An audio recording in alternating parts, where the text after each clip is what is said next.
The Dying World story opens on planet Keth, a dying desert world where water has become more precious than gold. The native species. The Kethians are tall, blue-skinned beings with large eyes adapted for their harsh environment. Their civilization once thrived, but a solar flare destroyed their atmospheric processors 3 cycles ago. Lyra, a young Kethian engineer, watches her people slowly dying of thirst. The water reserves are nearly empty, and the elders speak of the final drought that will end their race. The Galactic Council has classified Keth as a lost world, too expensive to save, too remote to matter. Supply ships no longer come. Trade routes have moved elsewhere. Lyra's younger brother, Tam, grows weaker each day. His scaled skin has lost its blue shine, turning gray like the desert's sand. She gives him her daily water ration, but it's not enough. The medical center overflows with dehydrated Kethians, their bodies shutting down organ by organ. The planet's capital city, once a marvel of crystal spires and flowing fountains, now stands as a monument to despair. The fountains run with sand instead of water. The crystal towers crack under the relentless heat of their dying sun. Lyra works desperately in the ancient archives, searching for any solution her ancestors might have left behind. She finds mentions of the Waterbringers, legendary beings who could make water flow from nothing. But these are just myths, stories told to children. Then the scanners detect something impossible, a small ship approaching Keth.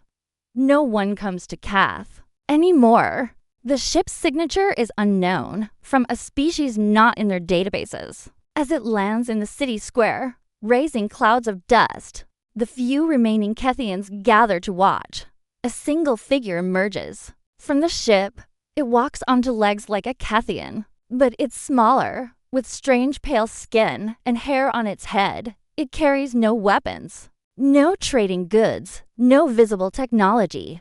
Just a simple pack on its back. The being removes its helmet, revealing features unlike any species in the known galaxy. Its eyes are small but bright, and when it speaks, the words come through a basic translator device. "I am Tom." The creature says, "I am human. I heard your world was dying." The crowd murmurs in confusion. Human? They have never heard of such a species. Why would an unknown alien come to a forgotten world? Lyra pushes through the crowd, her scientific curiosity overcoming her caution. She approaches the human, noting how it seems comfortable in their harsh environment despite having no obvious adaptations. "Why are you here?" she asks, her voice cracked from thirst. Tom looks at her with those strange small eyes, and something in his expression reminds her of her brother's face when he's trying to be brave. "Because you need help," he says simply. The crowd laughs bitterly. What could one small being do? They have tried everything: cloud seeding, deep drilling, ice mining from the moons. Nothing worked. Their world is dying, and death cannot be stopped by good intentions. But Tom just nods and begins to unpack his simple bag. He pulls out strange devices, tools that look primitive compared to Kethian technology. The crowd watches in puzzlement as he begins to work. What is he doing? Someone whispers. Lyra studies the human's movements. There's purpose in every action, efficiency born of experience. This being has done this before, she realizes. But done what? As the sun sets over the dying world, painting the sky in shades of amber and dust, Tom continues his mysterious work. The Kethians watch and wait, hope warring with despair in their hearts. In the distance, the wind carries the sound of children crying for water they don't have. The elders speak in hushed tones about the final evacuation plans, though they have nowhere to go and no ships to take them. Lyra finds herself studying the human more closely. Despite the harsh conditions, he shows no signs of distress. His movements are steady, his breathing normal. How does he survive so easily in conditions that are killing her people? As night falls, bringing temporary relief from the heat, Tom finishes his preparations. The devices he has assembled look simple, almost crude. Nothing like the sophisticated technology the Kethians are used to. Tomorrow, Tom says, looking at the gathered crowd, you will have water. The crowd disperses with bitter laughter. Another false prophet, they think. Another cruel hope in a world that has forgotten kindness. But Lyra remains, watching the human as he settles down to sleep beside his strange machines. In the darkness, she whispers a prayer to the old gods, not for herself, but for her dying brother and all the children of Keth. Tomorrow will bring either salvation or another lesson in disappointment. The impossible gift dawn breaks over Keth with the same merciless heat as always. The human, Tom, rises before the twin suns fully clear the horizon. Lyra has been watching him all night, unable to sleep, torn between hope and the bitter experience of too many failed promises. The few remaining Kethians begin to gather, drawn by curiosity and desperation. Among them is Eldercon, the oldest. Of their kind, his one sprout scales now dull and cracked like ancient parchment. He leans heavily on a walking stick, his great eyes clouded with cataracts and sorrow. Another false hope, Khan mutters to Lyra. I have lived through 7 cycles of drought. I have seen many promises broken. Tom begins activating his devices. They hum with a low, pleasant sound unlike any Kethian technology. The machines are small, no larger than a child's toy, but they seem to pulse with hidden energy. What are those things? Asks Vera, Lyra's friend from the engineering guild. She points at the devices with trembling fingers, her body weakened by dehydration. Water makers, Tom says simply, adjusting something on the nearest device. The crowd laughs, but it's the hollow laughter of the desperate. Water makers, if such things existed, why wouldn't every world have them? Why would they be so simple? Tom doesn't seem bothered by their disbelief. He moves between his devices with calm efficiency, making small adjustments. The morning heat builds quickly, and several Kethians retreat to whatever shade they can find. How do they work? Lyra asks, her scientific mind unable to ignore the strange energy readings her scanner is detecting. They take water from the air. Tom explains, wiping sweat from his forehead. It's the first sign he's shown of being affected by their world's harsh conditions. There is no water in our air, Elder Khan says firmly. Our atmospheric processors confirmed this before they died. The humidity is 0.01%. Tom nods. That's enough. The crowd falls silent. 0.01% humidity, barely measurable, is enough. The physics make no sense. It would take massive industrial processors to extract meaningful water from such dry air. One of the devices begins to change. A soft blue light appears at its base, and the humming grows slightly louder. Then another device activates, and another. Soon all 6 machines are glowing and humming in harmony. Stand back, Tom says gently. The Kethians move away, but not far. They're too curious, too desperate to retreat completely. Lyra holds her breath, her heart pounding with an emotion she had almost forgotten. Hope. The first drop appears at the base of the nearest device. A single, perfect drop of clear water. The crowd gasps. Then another drop forms, and another. Within minutes, water is flowing steadily from all 6 machines, pooling on the cracked ground. Impossible? Whispers Vera. But Lyra is already moving. She drops to her knees beside the nearest pool and cups the water in her hands. It's real, cool, clean, pure water. She brings it to her lips and tastes it.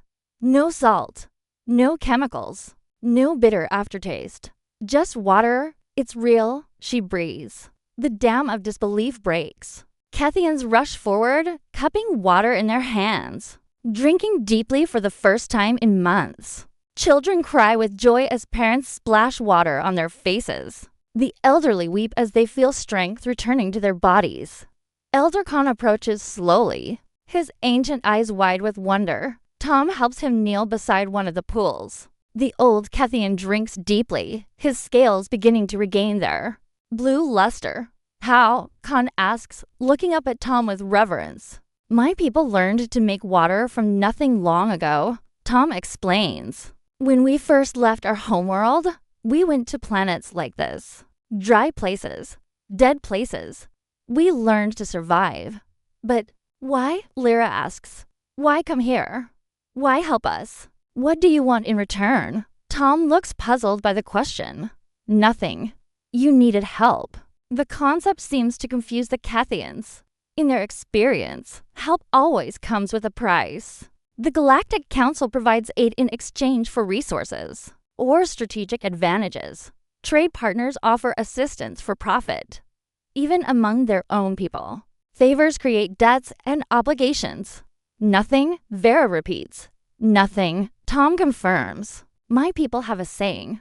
Water is life, and life should be free. As the day progresses, the water keeps flowing. The devices show no signs of slowing or failing. Tom sets up additional machines in other parts of the city, ensuring everyone has access to clean water. By evening, something impossible has happened. The children of Keth are laughing again. Asterisk, the human way 3 days have passed since the water began flowing, and Keth has transformed. The crystal spires no longer crack in the heat. Kethians spray them with precious water, watching them shine like stars.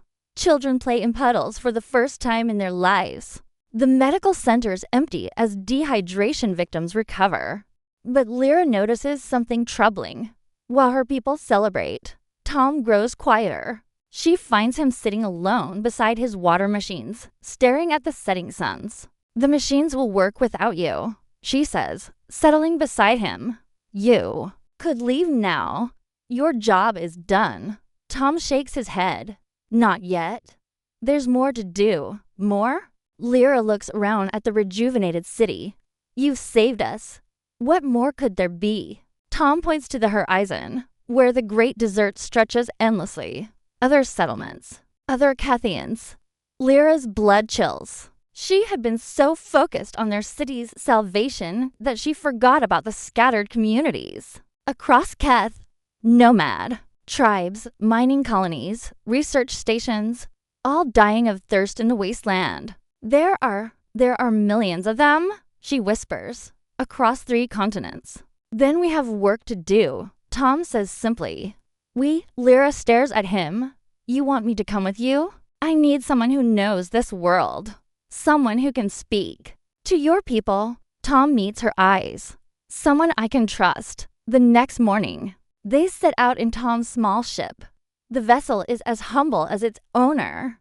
No weapons, no luxury, just efficiency and reliability. The cargo hold is packed with water-making devices. Their first stop is a nomad camp 300 kilometers south. From the air, Lyra can see the Cathians below, huddled in whatever shade they can find. Their traditional tents, once bright with colorful patterns, are now faded and torn. The nomads greet them with suspicion. They have learned to distrust strangers, especially those who make grand promises. Their leader, an old female named Rix, listens to Lyra's explanation with narrowed eyes. Magic water machines. Rix spits in the sand. We are not children to believe fairy tales. But when the first drops begin to fall from Tom's devices, Rix falls silent. When the puddles form, she weeps. When her people drink their fill for the first time in cycles, she approaches Tom with reverence. What God sent you to us? She asks. No God, Tom replies. Just people who remember what it means to help. They visit 17 settlements over the next week. Each time, the pattern repeats. Suspicion, wonder, gratitude. But Lyra begins to understand something deeper about Tom and his kind dot at a mining colony. Tom doesn't just provide water. He helps repair their air recyclers. At a research station, he shares technical knowledge that solves problems they've struggled with for years. At a children's camp for orphans, he stays an extra day just to play simple games and make them laugh. Your people, Lyra says one evening as they camp under the stars, they're all like you, aren't they? Tom considers this. What do you mean? Generous, kind, quick to help. Lyra pauses. It's not normal, you know. Most species help only when they benefit. Tom looks puzzled. How else would you help? The question reveals everything. For humans, Lyra realizes generosity isn't a choice or a strategy. It's simply how they are. They help because someone needs help. They give because others lack. They share because sharing makes everyone stronger. Tell me about your people, Lyra says. Tom smiles, and for the first time since she met him, he looks truly happy. We come from a world that tried to kill us. Hot deserts, frozen poles, storms. That could crush mountains. We survived by helping each other, by sharing what we had. And now we have the stars, thousands of worlds. But we remember where we came from. Tom looks up at the unfamiliar constellations. When we find people in trouble, we help. It's what humans do. That night, Lyra dreams of Earth, a world she's never seen but somehow understands. She dreams of early humans huddled around fires, sharing food and water and warmth. She dreams of a species that learned to survive not through strength or cunning, but through compassion.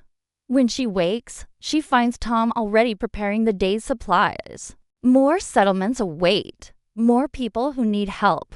The work is far from over.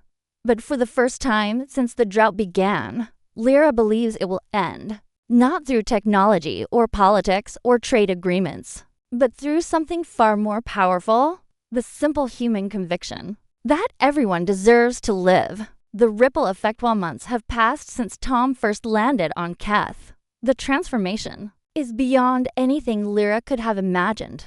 Water flows in every settlement. But something even more remarkable has happened. The Kethians themselves are changing. In the capital city, Lyra watches a group of young Kethians preparing supply. Packs. They're organizing an expedition to help a remote settlement that hasn't been contacted yet. Before Tom arrived, such selfless action would have been unthinkable. Resources were too scarce. Survival too uncertain. We learned it from watching. Him, explains Jace, one of the volunteers. His scales shine healthy blue now, his eyes bright with purpose. The human way of helping just because someone needs help. Elder Khan approaches, walking without his cane for the first time in years. The old Kethian has become Tom's most devoted student, learning to maintain and repair the water machines. The Galactic Council has sent a message. Khan tells Lyra. They want to know about our miraculous recovery. They're sending investigators. Lyra frowns. She's been dreading this moment. The council abandoned Keth when it became unprofitable. To help. Now that they hear of the planet's salvation, they'll want to control it, to profit from it. What did you tell them? She asks. The truth. That a human saved us. That afternoon, the council ship arrives, massive, gleaming, intimidating. It dwarfs Tom's humble vessel, representing the combined might of 17 advanced civilizations. The investigators who emerge are led by Commander Zolt, a reptilian being known for his ruthless efficiency. Where is this human? Zolt demands, his mechanical voice echoing across the square where crowds have gathered. Tom steps forward, as humble and unassuming as ever, beside the armored council representatives. He looks almost fragile. I am Tom. He says simply. ZOLT circles him like a predator. You claim to have saved this world. Show us your technology. Tom gestures to the nearest water machine. There, it takes moisture from the air and condenses it into drinking water. The council scientists swarm the device, scanning it with sophisticated instruments. Their readings confirm what seems impossible. The simple machine is extracting water from virtually dry air with efficiency that defies known physics. The energy source demands Dr. Vess, a crystalline being from the inner worlds. Solar collection and atmospheric ionic conversion. Tom explains. Impossible. Such technology would require massive industrial complexes. Tom shrugs. We learned to make them small. What follows is hours of intensive questioning. The council wants to know everything. How the machines work. How to mass produce them. What Tom wants in return for the technology? Nothing, Tom keeps saying. We don't want anything. The council representatives exchange glances. In their experience, everyone wants something: power, resources, territory, influence. The concept of freely given aid puzzles them. Surely your government expects some benefit, presses Zolt. Mining rights, trade agreements, strategic partnerships. My government sent me because people were dying. Tom explains patiently. That's reason enough. Lyra watches the interrogation with growing anger. These beings who abandoned her world now want to dissect Tom's gift, to reduce it to profit margins and political advantages. Enough, she says, stepping forward. Tom saved us when you called us a lost cause. He asked for nothing and gave everything. If you want to understand his technology, perhaps you should first understand his heart. Zolt turns his cold eyes on her. The council will determine the best use of this technology. Resources this valuable cannot be wasted on sentiment. Wasted? Elder Khan's voice carries the authority of age and wisdom. This human has shown us something we lost: the value of helping others, simply because they need help. You call that waste? The crowd murmurs agreement. Word has spread throughout the city, and Kethians are gathering, not just from curiosity, but from loyalty to the human who saved them. You abandoned us, says Vera, now fully recovered and leading the engineering restoration projects. Tom came when no one else would. The human way is better, adds Jace. Help first, ask questions later. Commander Zolt looks around at the hostile crowd. His mission was to secure valuable technology for the council. Instead, he finds a planet united in defense of one small human who wants nothing for himself.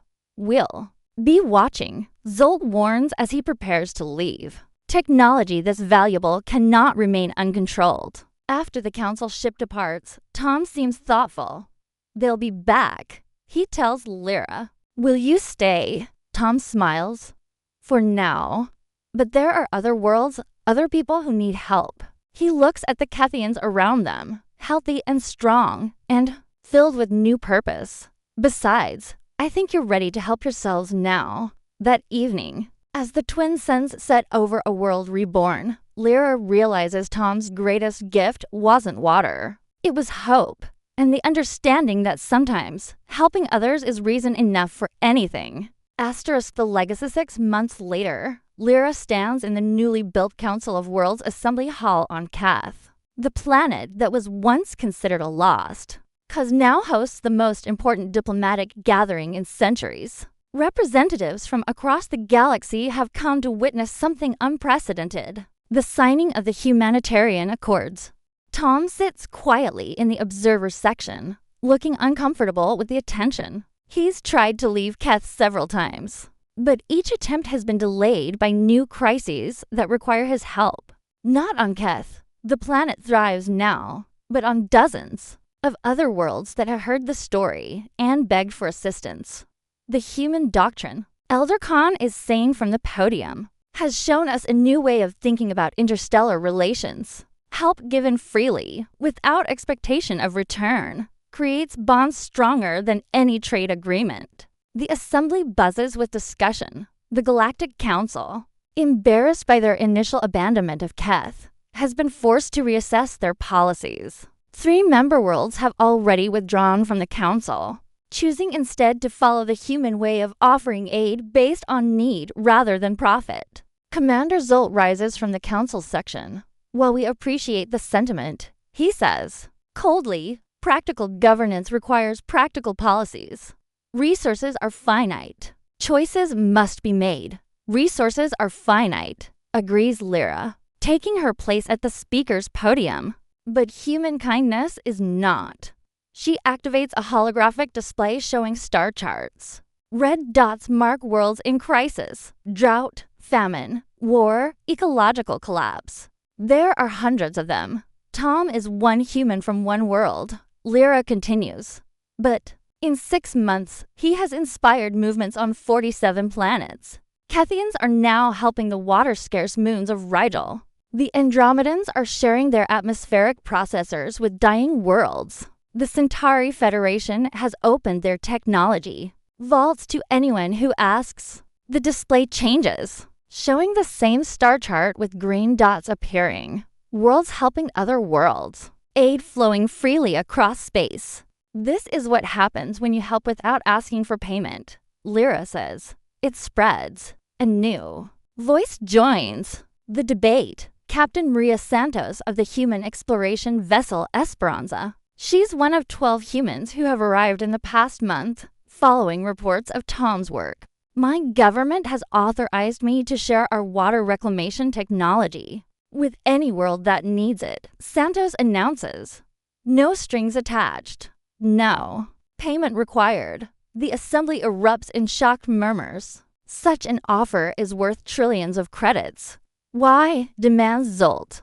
What does humanity gain? Santos smiles. Friends. Allies. The knowledge that children somewhere are drinking clean water. Tonight, instead of dying of thirst. Tom finally stands, approaching the podium with obvious reluctance. The assembly falls silent. This is the first time the legendary water bringer has spoken publicly. I didn't come here to start a movement, he says, his voice barely amplified by the speakers. I came because I heard people were dying, and I could help. That's all. He pauses, looking around the assembly hall at representatives from dozens of species. But I've learned something here. Kindness is contagious. Help one person, and they help another. Pretty soon, everyone's helping everyone. Tom's voice grows stronger. That's how civilizations really advance. Not through conquest or trade or politics, but through caring about each other. The humanitarian accords are signed that day by representatives from over 200 worlds. The document establishes principles for interstellar aid, help given freely, resources shared without obligation, assistance provided based on need, rather than ability to pay. The Galactic Council refuses to sign, but it doesn't matter. A new alliance is forming, the Humanitarian Coalition, based on human principles of mutual aid and compassion. As the ceremony ends and delegates begin to disperse, Lyra finds Tom packing his simple belongings. You're leaving, she says. It's not a question. My work here is done. Better than done. You don't need me anymore. Tom gestures toward the window, where Kethian engineers are teaching water reclamation to visitors from other worlds. You're teaching now, helping others learn to help. Where will you go? Tom pulls out a data pad showing distress signals from the Outer Rim territories. Wherever I'm needed. Lyra nods, understanding. This is who Tom is, who humans are. They help because help is needed, then move on to help someone else. Will we see you again? Maybe. Probably. Tom shoulders his pack. But even if you don't, you'll always know the most important thing I taught you. What's that? Tom smiles as he heads toward his ship. That water is life, and life should be free. But more than that, kindness shared is kindness multiplied. Take care of each other, Lyra. That's the real human way. As his ship disappears into the star-filled sky, Lyra whispers a promise to the universe. We will. The end asterisk.